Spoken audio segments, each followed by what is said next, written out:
Hey, hope you're doing well. I'm doing fantastic. In this video, I'm going to share something with you that was probably like the biggest transformation I had seen in a short amount of time, right? Now, if you've seen any of my previous videos, if you know who I am, I talk about mental health issues, right? Because I used to struggle with a whole bunch of stuff, right? Like including like depression. I had really bad social anxiety. I was schizophrenic, hearing voices 24/7, couldn't leave my house, couldn't even sleep.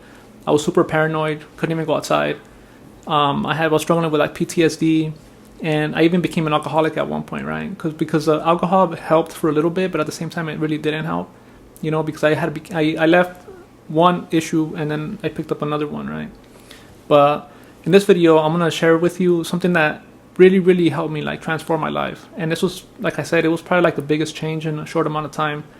So what happened was, I started working, right? Well, let me back up a little bit, because I mentioned I became an alcoholic, and I was sitting in a jail cell, right? There's a whole other story. But I was sitting in a jail cell by myself, and that gave me enough time to think about what I was doing with my life, right? So when I went in there, I was drunk. I wasn't drunk, but I was kind of buzzed because I had been drinking that day, right? Like every single day.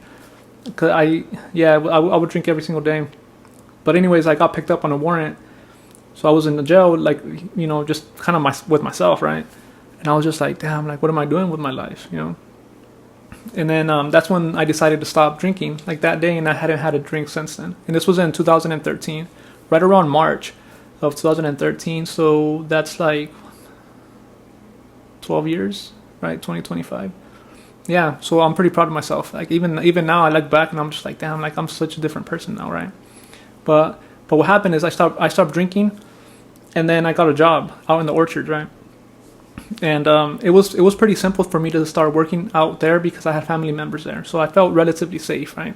Because you got to remember, I was like super paranoid. I was just going through a lot, right? And so then I started working, and then I just wanted to go to the gym because I saw myself in the mirror and I didn't like the way I looked, right? Like I was like super skinny. So I remember I went to my friend's house, and then and I hadn't seen him in a while, right? I can't remember the last time I had seen him before that, but I showed up to his house, and clearly he was still working out, right? I was like, hey, you still working out? You still going to the gym? And like he's like, yeah, he was pretty happy to see me too. And I was like, can I work out with you? And he's like, yeah, for sure. So I started working out with him. We started going to the gym. So then I kind of continued this for like maybe around 5 months. It was during the summertime when I started. So what I would do is I would wake up at 5 to go to work, and then come back home, get ready for the gym, and go to the gym, and then come back and then go to sleep, right? And I would go to sleep like around 11. So every night I'd be getting like 6 hours of sleep, and I'd wake up at 5. It was like, and in the morning I wouldn't even be tired, or throughout the day I wouldn't even be tired. And my body kind of just got used to it after a while, right? But it was maybe that lasted from like June to like November, and that was probably like the biggest thing that helped me out the most, right? During those 5 months, it was like they were like the most transformative for me. Right, like I felt better about myself. I was a little bit more confident. I was definitely a lot more healthier. I was stronger. My mind was just like, like not only was I stronger physically, but also like mentally, right?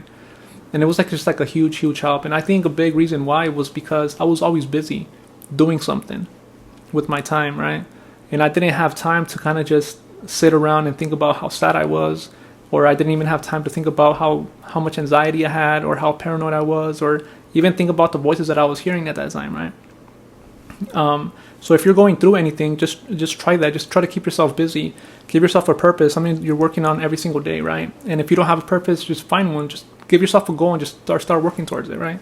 Because pretty soon it's going to get to a point where you're going to get up and you're going to start looking forward to working towards that goal, especially when you start seeing a little bit of progress.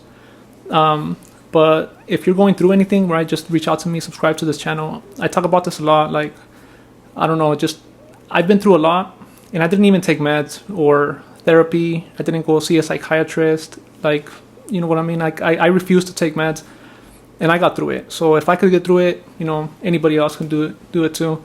But hopefully this will help you out, and I'll see you on the next one.